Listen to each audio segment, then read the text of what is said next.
함께 읽겠습니다. 시작. 넷째 천사가 그 대접을 해 쏟음에 해가 권세를 받아 불로 사람들을 태우니 사람들이 크게 태움에 태워진지라. 이 재앙들을 행하는 권세를 가지신 하나님의 이름을 비방하며 또 회개하지 아니하고 주께 영광을 돌리지 아니하더라. 또 다섯째 천사가 그 대접을 짐승의 왕자에 쏟으니 그 나라가 곧 어두워지며 사람들이 아파서 자기 얼을 깨물고 아픈 것과 종기로 말미암아 하늘의 하나님을 비방하고 그들의 행위를 회개하지 아니하더라. 또 여섯째 천사가 그 대접을 큰 강 유브라데에 쏟음에 강물이 말라서 동방에서 오는 왕들의 길이 예비되었더라. 또 내가 보매 개구리 같은 새 더러운 영이 용의 입과 짐승의 입과 거짓 선지자의 입에서 나오니 그들은 귀신의 영이라 이적을 행하여 온 천하 왕들에게 가서 하나님 곧 전능하신 이의 큰 날에 있을 전쟁을 위하여 그들을 모으더라. 보라, 내가 도둑같이 오리니 누구든지 깨어 자기 옷을 지켜 벌거벗고 다니지 아니하며 자기의 부끄러움을 보이지 아니하는 자는 복이 있도다. 새 영이 히브리어로 아마겟돈이라 하는 곳으로 왕들을 모으더라. 일곱째 천사가 그 대접을 공중에 쏟음에 큰 음성이 성전에서 보좌로부터 나서 이르되 되었다 하시니 번개와 음성들과 우레소리가 있고 또 큰 지진이 있어 얼마나 큰지 사람이 땅에 있어 온 이래로 이같이 큰 지진이 없었더라.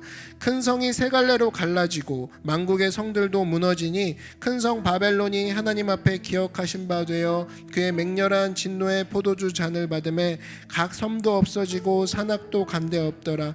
또 무게가 한 달란트나 되는 큰 우박이 하늘로부터 사람들에게 내림에 사람들이 그 우박의 재앙 때문에 하나님을 비방하니 그 재앙이 심히 크미러라. 아멘. 네, 자리에 앉아주시기 바랍니다. 네, 오늘은 생각해야 승리한다라는 제목으로 하나님 말씀 증거하도록 하겠습니다. 기억나는 신문 기사가 있습니다. 우리나라가 큰 경제 위기가 97년도에 한번 왔었죠. 그때 우리나라뿐 아니라 아시아 전체가 경제 위기에 있었는데 MIT 대학 경제학 교수입니다. 그 폴 크루그만이라는 사람이 이런 얘기했어요. 좀 기분 나쁜 얘기인데 타임지에 실린 이야기입니다. 아직도 있지 않는데 아시아의 경제 기적은 끝났다. 아주 기분 나쁜 글. 이때가 막 시작할 때인데 어떻게 보면 그래서 처음에는 반발도 많이 했습니다. 아시아가 왜 경제가 성장이 멈췄냐? 근데 실제로 그 얘기가 효과가 있었어요. 그 이야기 한 후에 아시아 경제가 위기에 처했습니다. 저는 이런 말 자체에 흥분할 마음이 없다고 생각하고 단지 크루그만이 왜 이런 얘기를 했을까? 근데 이유가 되게 재밌어요. 아시아의 고도성장은 생각 없는 고도성장이다. 그렇기 때문에 한계가 왔다. 이렇게 얘기하는 겁니다. 열심히만 뛰었다는 거죠. 그러니까 고도성장의 의미를 영어 단어로 이제 표현을 하면은 이 perspiration, 이 땀이라는 거 아닙니까? 원래 에디슨이 했던 말에서 인용을 한 거예요. 그러니까 뭐예요? 우리 다 아는 거. 천재라는 것은 1%의 영감과 99%의 땀. 그죠? 그 99%의 땀 할 때 1%의 영감은 인스퍼레이션이고 99%의 땀은 퍼스퍼레이션. 그러니까 라임을 맞춘 거예요. 그것을 그대로 갖다가 이 폴 크루그만이 쓴 거예요. 그러면서 아시아의 성장은 땀에 의한 성장이지 생각해서 나온 성장이 아니라는 거예요. 그러니까 반드시 한계가 있다 그 얘기입니다. 그러니까 열심히 뛰어서 얻은 것일 뿐 생각이 없는 성장이기 때문에 반드시 한계에 온다.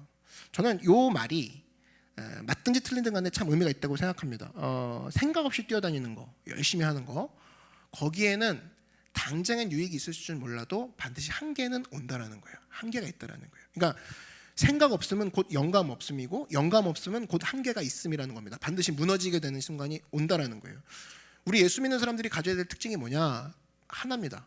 생각의 능력이라는 거예요. 생각, 큰 능력 중에 하나가 생각하는 능력이 크리스찬에게는 있다라는 겁니다. 그래서 특별히 저는 코로나 기간이 사회적으로는 어려운 시간인데 우리 교회에게는 특별히 감사한 시간이었어요.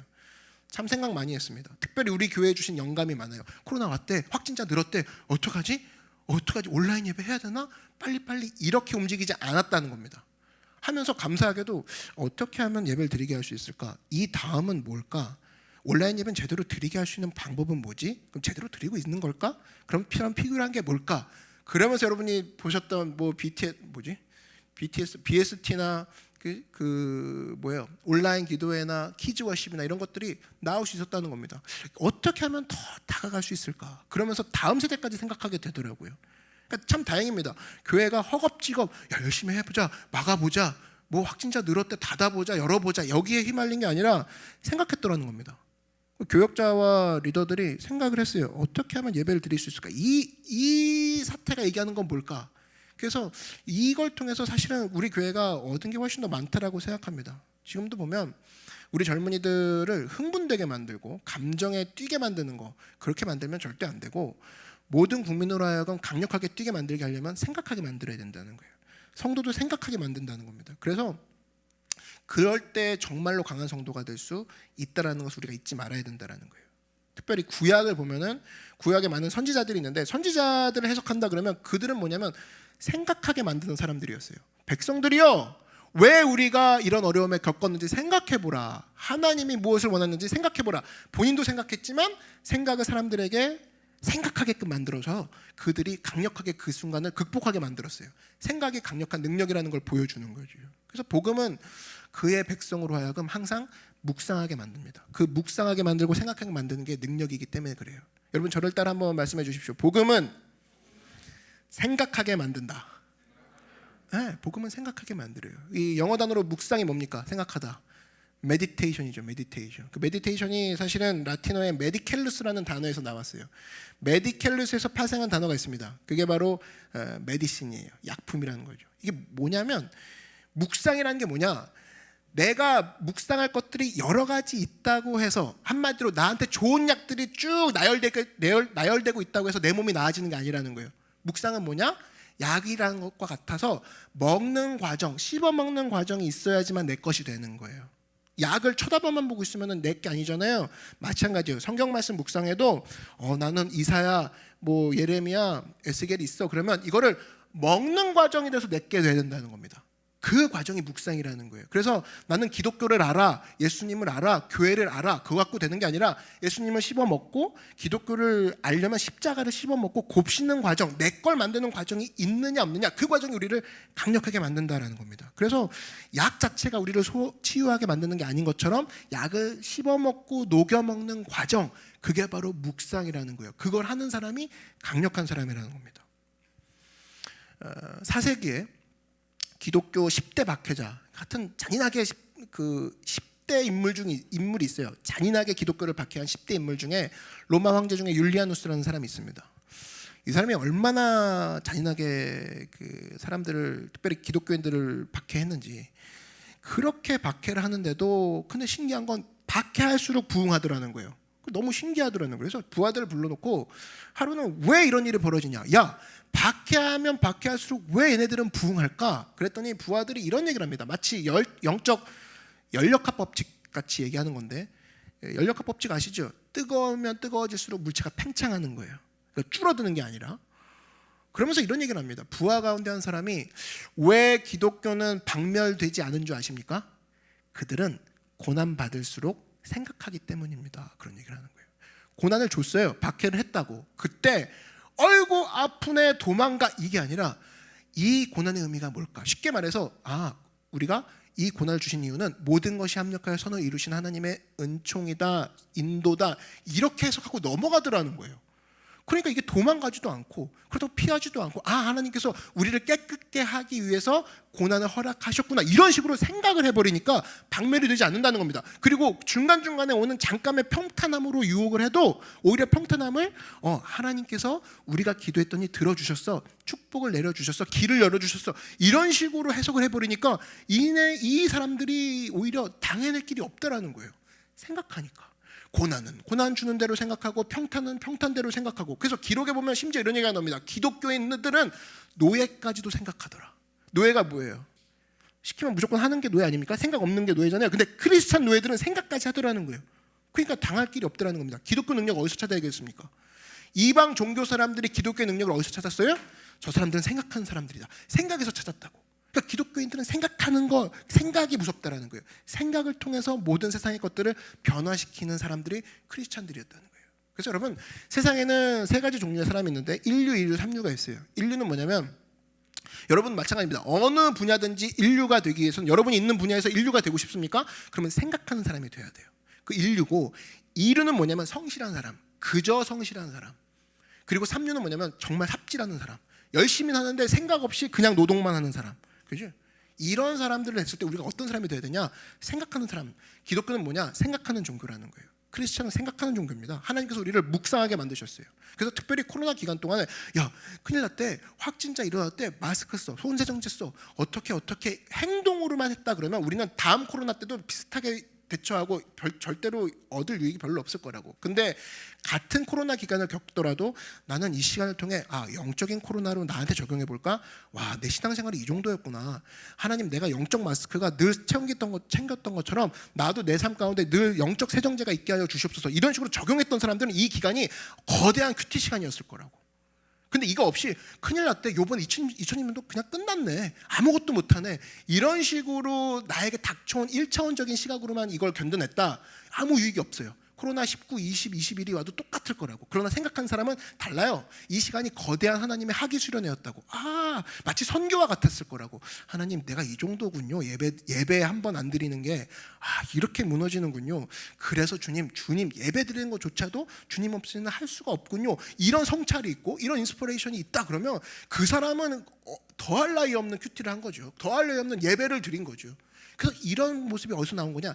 생각하는 사람에서 나온다는 겁니다. 오늘 대접재앙인데, 대접재앙을 통해서도 우리가 깨닫는 게 뭐냐면 여러 가지 깨달음이 있는데, 이 핍박 중 특별히 네로의 핍박이거든요.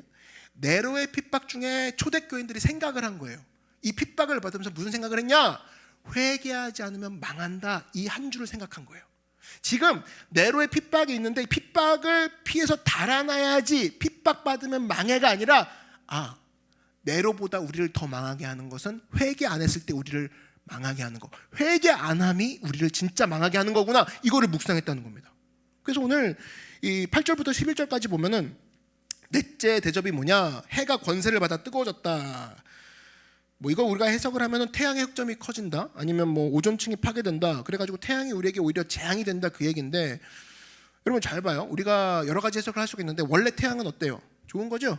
광합성도 하게 만들고 열매도 맺게 만들고, 하여튼 우리에게 먹을 것을 주고 축복된 존재가 태양입니다. 열매를 주고. 근데 어느 순간 축복된 존재 태양이 재앙인 태양으로 바뀐다는 거예요. 그랬을 때, 축복이 재앙으로 바뀌었을 때 우리가 어떻게 되느냐? 그럴 때 생각을 하라는 겁니다. 철저히 왜 재앙이 됐을까? 왜 축복이 재앙이 됐을까? 생각하고 회개하라는 뜻이래요. 생각은 뭐냐? 회개는 뭐냐? 하나님 앞에 생각하는 걸 회개라고 하는 거거든요.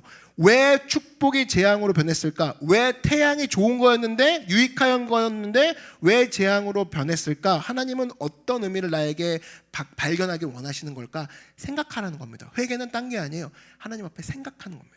그래서 여러분 항상 관심사가 뭐냐면, 사람들은 특별히 회개할 것이 오히려 기대가 됐죠.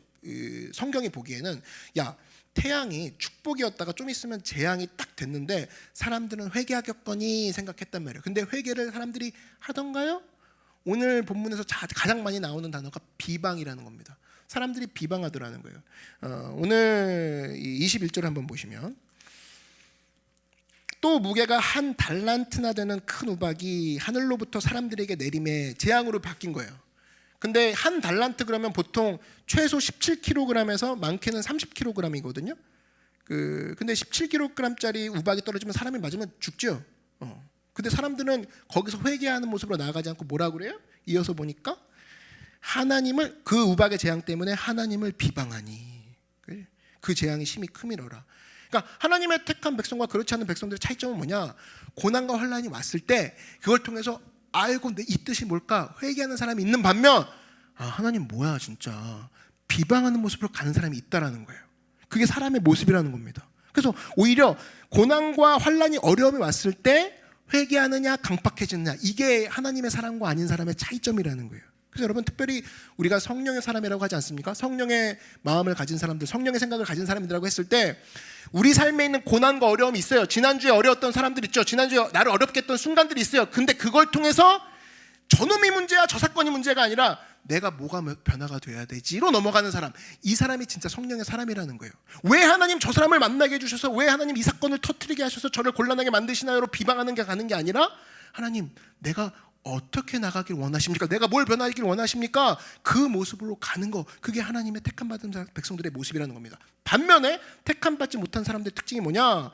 더 강팍해진다는 거예요. 하나님의 우박의 그 재앙 때문에 하나님을 오히려 하나님 앞에 내가 잘못한 게 뭔지를 살펴보는 게 아니라 하나님을 비방하는 모습으로 가더라는 겁니다.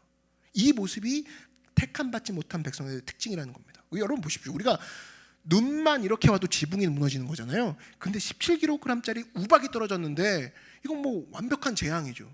여러분 이 모습은 비단 요한계시록 16장에만 나오는 게 아니에요. 예수님의 십자가 사건의 십자가상의 두 강도 기억나시죠? 그때 어떤 일이 벌어졌냐? 난 이게 굉장히 재밌다고 보는데, 한쪽 강도 기억나시죠? 예수님을 막 비방했습니다. 난 이것도 기적 중에 기적이라고 봐요. 그 십자가에 달려서 무슨 여유가 있어가지고 자기도 힘들어 죽겠는데 남 욕할 여유가 어디 있습니까? 주제에. 그러면서 예수님을 욕하는 거예요. 그죠? 난생 처음 본 초면에 예수님을, 십자가에 자기도 달려있는 상황에서 예수님을 욕해. 반면에 이쪽 강도는 어땠습니까? 하나님 예수님 저를 불쌍히 여겨주십시오. 그랬더니 네가 오늘 나와 낙원에 있으리라. 그죠? 은혜를 구하는 모습의 강도가 있었죠. 이게 두 가지죠. 최악의 상황에서 초면에 예수님을 비방하는 게 인간의 본성인데 이걸로 붙잡고 따라가는 사람이 있는 반면, 최악의 상황에서 초면에 예수님을 보고도 나를 구원해 주십시오, 은혜를 구하는 사람이 있다는 거예요. 여러분 최악의 상황에서 우리가 어떤 사람인지 나를 스스로 돌아볼 줄 알아야 돼요. 최악의 상황, 평상시엔 몰라요. 최악의 상황에서 나는 하나님을 비방하는 사람인가, 최악의 상황에서 나는 하나님께 은혜를 구하는 사람인가.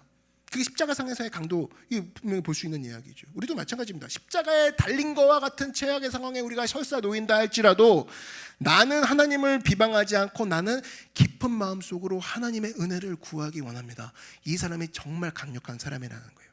그런 축복이 여러분 가운데 있기를 주의 이름으로 축원합니다. 그게 바로 우리 가운데 원하시는 하나님의 모습이라는 거예요. 여러분 1907년 기억나세요? 1907년에 평양에서 대부흥이 있었죠. 그때도 보면 이게 평양 대부흥에, 우리끼리 얘기해서 평양에서 대부흥회가 있었나 보다 그러는데 사실은 세계 교회사에 남는 일이에요. 세계 교회사의 그 한 획을 그은 사건이에요. 그 정도로 강력한 그 부흥이 있었는데, 사실은 1907년에 부흥이 일어난 게 아니라 그 3년 전부터 일이 조짐이 보이기 시작했어요. 1904년에 원산이라는 곳에서 그때 하디 선교사라는 선교사를 중심으로 장년층이 회개하기 시작합니다. 그 생각의 물결, 하나님 앞에서 생각하는 물결들, 하나님 앞에서 회개하는 물결들이 3년 동안 축적돼서 1907년 평양에서 빵 터진 거예요. 얼마나 무서운지 아시겠죠? 그러니까 우리가 해야 될 일이 그거라고 생각해요. 이거는 영국에서도 마찬가지예요. 영국에서도 큰 종교개혁이 있었습니다. 종교개혁이 뭐예요? 생각하는 거예요. 성경을 따를 것인가 교황을 따를 것인가 생각을 했더니 성경이 맞는 거예요. 그랬더니 존 웨슬리의 부흥이 있었대요. 존 웨슬리의 부흥 뒤에 또 뭐가 있었습니까? 이게 그대로 미국으로 넘어가죠. 생각의 물결들이 미국으로 넘어가서 제1차 각성이 있었고, 제1차 각성 이후에 100년 지나서 제2차 각성이 있었어요. 그래서 이 모든 운동의 시기마다 뭐가 있었냐? 하나님 앞에 생각하는 시간들이 있었다고. 저는 한 가지 소망이 있는데, 이 1907년 평양 대부흥회는 장년들을 중심으로 부흥이 일어났다 그러면, 저는 2020년 올해 나의 소망은 청년을 중심으로 하나님 앞에 생각하는 물결들이 일어났으면 좋겠습니다. 하나님 앞에 내가 생각하는 거, 주님 앞에 내가 서서 주님과 나를 묵상하기 시작하는 거, 그게 바로 부흥의 시작이거든요. 그게 바로 저와 여러분이 되었으면 좋겠습니다. 그게 나의 바람이에요. 그게 나의 소망이라는 거예요. 그러기 위해 살 일이 뭐냐? 철저히 회개하고 하나님 앞에서 우리가 생각하라는 거예요. 나에게 깨우쳐 주신 것들, 하나님 내가 이 뜻이 무엇인지 알게 하여 주시옵소서. 하나님 내가 어려움과 고난과 찝찝함과 불안함과 염려함이 왔는데 피하고 하나님을 비방하고 그냥 주님 앞에 삐져갖고 토라져 있는 게 아니라, 하나님 나에게 원하시는 게 뭡니까? 변화될 게 무엇입니까? 철저히 회개하는 모습으로 나아가서 주님 앞에 변화되는, 그래서 남들까지도 세상까지도 뒤집혀버리는 여러분 되기를 주의 이름으로 축원합니다. 그러니까 아무리 생각해도 저는 이상해요. 여러분 이해가 안 되지 않습니까? 뭐하러 좋은 데 놔두고 이 지하실에 와서 예배드리고 있냐는 거예요. 웃기죠? 공기도 안 좋은데 와가지고, 특별히 여기서 우리가 감정적인 걸 막 섞어가지고 북치고 장구치고 막 그런 거 분명히 아니잖아요. 분명히 그런 게 아닌데 와가지고 앉아서 예배드리고 있단 말이에요. 이건 뭐냐? 분명한 건 뭐냐? 하나님께서 여러분 한 사람 한 사람의 발걸음을 인도해 주신 것 말고는 설명할 길이 없다라는 거예요. 그러면 이 자리에 오게끔 하신 게 하나님의 목적이라 그러면 나를 태어나게 하신 목적도 있을 거 아니에요. 그 목적이 무엇인가? 나를 하나님 왜 생각을 해보라는 거예요. 내가 이 자리에 왜 왔을까? 나를 왜 모으게 하셨을까? 나를 왜 태어나게 하셨을까? 내가 할 일이 무엇일까? 생각하고 그 가운데 사명을 발견하고 인생 가운데 주님 주신 열매 가운데 걸어 나아가는 거. 그게 생각하는 백성들의 모습이라는 겁니다. 그래서 여러분, 사실은 이 땅뿐 아니라 세계는 영적인 공허함의 폭풍송에 몰아쳐 있어요. 둘러싸고 있다고. 그럴 때에 내가 하나님 부흥의 도구로 사용되기 원합니다. 그래서 철저히 회개함부터 시작하여, 회개가 뭐라고 했어요? 하나님 앞에 기도하는 거, 하나님 앞에 생각하는 거라고 했죠. 내가 하나님 앞에 생각했더니 결론이 나왔어요. 하나님께 돌아갑시다. 그게 결론이에요. 나 하나님께 돌아가겠습니다. 여러분, 저를 따라 한번 말씀해 주십시오. 하나님께 돌아갑시다. 그 외침을 하고 하나님께 돌아가는 자를 뭐라고 하냐? 리더라고 하는 거예요. 그랬을 때 여러분들을 따르는 수많은 팔로워들이 나와서 내가 세상의 허망한 것에 굴복하지 아니하고 예수님 앞에 생각할 줄 알고, 가정도 주님 앞에 생각하는 가정, 또 직장도 주님 앞에 생각하는 직장인, 또 내가 학생도 주님 앞에 생각하는 학생으로 서 있어서 언제나 주님 앞에 쓰임받는 도구가 되기 원합니다. 이런 모습으로 축복받는 여러분 되길 주의 이름으로 축원합니다. 또 한 가지, 우리가 이런 고난과 어려움이 왔을 때 첫 번째는 철저히 회개하는 것이고, 두 번째는 기도했다라는 거예요. 오늘 본문에 기도했다라는 거예요. 12절부터 16절까지 보면은 여섯 번째 대접이 나오죠. 이제 여기 동물 하나가 나옵니다. 개구리 같은, 그죠? 개구리 같은 더러운 영이 미혹하고 전쟁을 예비했다, 이런 얘기가 쭉 이제 요약해서 나오는데, 개구리가 무슨 류예요? 양서류죠.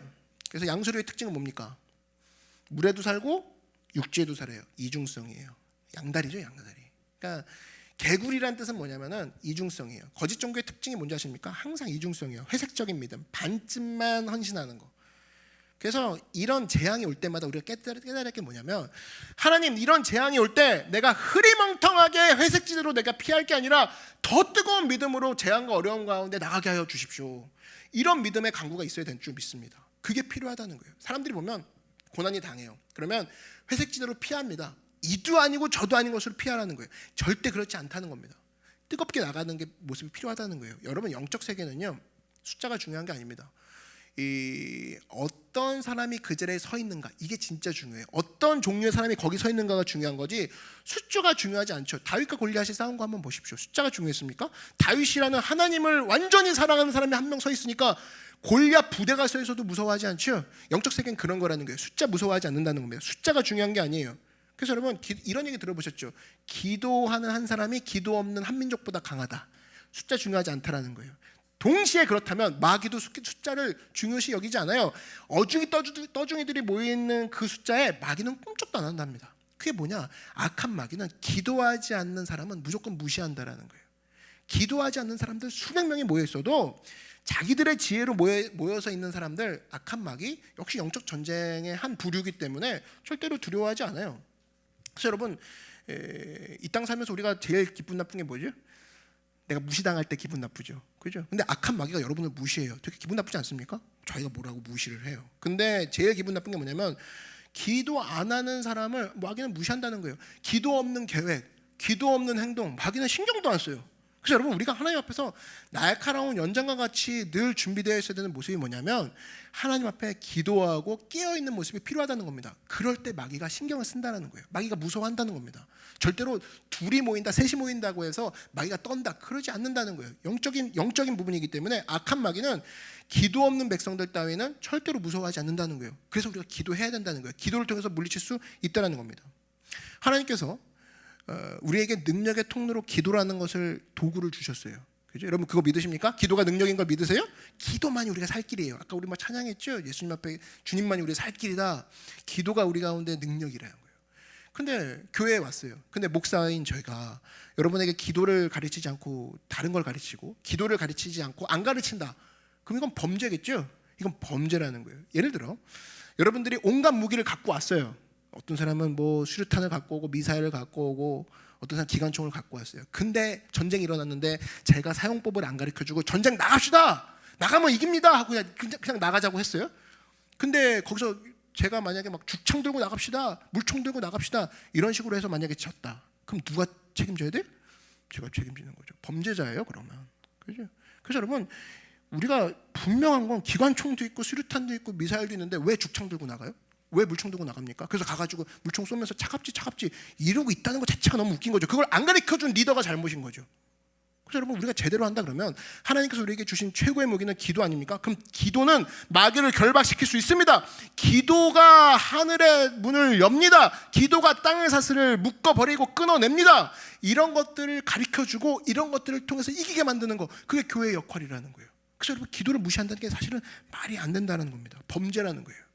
여러분들이 고난이 오고 환경이 어려운 가운데 올 때마다 느껴야 되는 게 뭐냐? 하나님, 나에게 기도라는 무기가 있습니다. 기도의 능력 알게 해주십시오. 지금 몇 년째 기도라는 기관총을 갖고 닦고만 있는 사람이 있어요. 던지고 막, 얼마나 무거울까. 적들이 몰려왔는데 기관총 막 던지고, 수류탄 까지 않고 던지는 거 있죠. 맞고 막 혼나고 막 되게 좋아하고, 그리고 살고 있는 기도의 무용지물만 누리는 사람이 있다는 거예요. 절대 그러지 말라는 거예요. 기도만이 우리의 삶을 열게 만들고, 기도만이 우리의 삶을 강력하게 만들고, 기도만이 우리의 환경을 변화시킨다는 겁니다. 여러분, 믿으십니까? 그 기도의 모습. 그리고 또 하나 우리가 붙잡아야 될 건 뭐냐? 철저히 회개하고 기도했다 그러면 이 모습 가운데 충성된 모습이 있어야 된다는 거예요. 요한계시록 오늘 19장 8절에 보면은 이런 말이 나옵니다. 이 세마포 옷은 성도들의 옳은 행실이로다 하더라. 충성스러운 모습이 동반되어야 된다는 거예요. 철저히 회개하고 기도 가운데 환경을 변화시키고, 그 다음에 그걸 잠깐 하는 게 아니라 철저히 회개하고 기도하는 모습을 충성되게 계속 유지시켜 나가는 거, 이게 필요하다는 거예요. 괌 있죠, 괌. 괌에 그 군인이 발견됐다고 그러죠. 27년 동안 숨어있던 그 요코이라는 사람인데 82세로 96년인가 죽었어요. 이 사람은 2차 세계대전이 안 끝난 줄 안 거죠. 근데 1972년도인가 이제 발견이 됐는데, 그 발견될 때 모습이 사진이 있어요. 근데 참 재미있는 게 뭐냐면, 그 나뭇잎으로 옷을 다 해입고요. 달력도 자기가 만들었어요. 달을 보면서. 근데 발견되었을 때 이 사람의 찍힌 사진이 있는데, 이게 일본 사람들에게는 국가적인 사기를 올려버리는 굉장히 최고의 그런 우익들이 좋아할 만한 사진이 찍힌 게 있습니다. 그 뭐냐면, 한 손에는 2차 세계대전 때 썼던 기관총을 들고 있고, 나가지도 않을 거예요. 이거 들고 있고, 또 한쪽에는 사죄문이 있었어요. 사죄문이 뭐냐면 이런 거예요. 천황폐하를 위해 내가 죽지 못하고 살아있음을 용서하여 주소서, 뭐 이런 사죄문이에요. 이 두 가지를 딱 들고 있는 거예요. 이게 일본 우익들에게는 굉장한 호재입니다. 그래서 이 요코이 때문에 일본 우익들이 막 그냥 열광을 했죠. 열광. 그래서 이때 신문기사 난 것 때문에 일본의 청년 우익들도 난리가 났습니다. 우리가 세상을 정복할 수 있다고 그러고, 다시 한번 해보자 그러고. 저는 요 내용을 볼 때마다, 이 기사를 볼 때마다 이런 생각이 들어요. 참 부끄러운데, 그거 알아요? 가미가제 비행기 아세요? 폭탄 싣고 가가지고 그냥 그 자살 비행기 있잖아요. 그건 돌아오는 연료가 없다고 그러죠. 그리고 가미가제 어뢰도 있더라고. 배에 자기를 묶어가지고, 어뢰에 자기를 묶어가지고 수동으로 조절해 가가지고 가서 군함을 박는 거죠. 이런 영감을 또 하여튼 이상한 애들은 이상한 애들끼리 영감을 받아. 오사마 빈라덴도 여기에 영감을 받았다고 그러죠. 가미가제 특공대. 그래가지고 여기 이 방법을 통해서 테러를 쓰고 그랬는데, 잘 보세요. 잘못된 신조, 특별히 잘못된 신조로 세상을 변화시키겠다. 일본 사람도 나라를 위해서 죽겠다. 이게 다 잘못된 신조고 잘못된 모습인데 죽겠다고 난리 부리는 거거든요. 보세요. 세상을 혼란시키게 만드는 사람들조차도 목숨 들고 나와요. 근데 우리에겐 지금 말씀이 정답이라면서요. 십자가만이 진리의 복음이라면서요. 그죠? 예수 그리스도만이 우리 살 길이라면서요. 그럼 우리는 목숨 걸고 있냐는 거예요. 스스로 자문해봐야 된다는 겁니다. 아니, 잘못된 신조도 지금 목숨 걸고 나오겠다는데, 내가 주님 앞에 죽겠다고 나오겠다는 그 사람이 한 명만 있으면 세상 변화시킬 수 있다는 겁니다. 여기 있는 사람 다 죽을 필요도 없어요. 반만 죽어도 돼요. 반만 죽어도 세상이 변한다고. 반이 뭡니까? 반의 반만 죽어도 세상이 변화될걸요? 그 모습으로 나간다 그러면, 잘못된 신조로도 목숨 갖고 나가면 뭔가라도 일으키는데, 조그만 여파라도 일어나는데, 우리는 진리를 갖고 나가는 백성 아닙니까? 그러면 여파가 일어날 수밖에 없죠. 변화가 일어날 수밖에 없다는 겁니다. 그 믿음을 갖고 나가야 된다는 거예요. 충성된 모습이 있어야 된다는 겁니다. 그래서 여러분, 참된 말씀의 진리를 가지고 나가는 모습이 필요하다는 거예요. 그래서 항상 주님께서는 영적으로나 육적으로 우리에게 테스트를 주세요. 이 충성된 모습 가운데, 충성은 테스트가 필요하잖아요. 정말 이 친구가 충성되게 설 수 있는 나의 군사인가, 테스트가 올 때마다 항상 이런 말씀의 진리를 굳건히 붙잡고, 인물들을 키우기 원하시는 주님의 마음을 기억하고 내가 주님 충성되어서는 저를 써주십시오. 이런 하나님 앞에 고백이 있는 여러분들에게 주의 이름으로 축원합니다. 제가 오늘 설교하러 올라오기 전에 계산을 해봤어요. 이 노크교회가 6주년이거든요. 올해가 6주년 했는데 생각해봤어요. 노크교회 50주년에 내가 살아있을까? 제가 지금 네이버 나이로 43살이거든요. 내가 노크교회 50주년에 살아있으려고 하면 나이가 몇 살이 되죠? 87세더라고. 그러면 제가 87세까지 살 확률이 죽을 확률보다 적죠? 슬프지만 인정해야죠. 그죠? 87세까지 못 살 확률이 커요. 마이크를 못 들고 있을 확률이 크다고.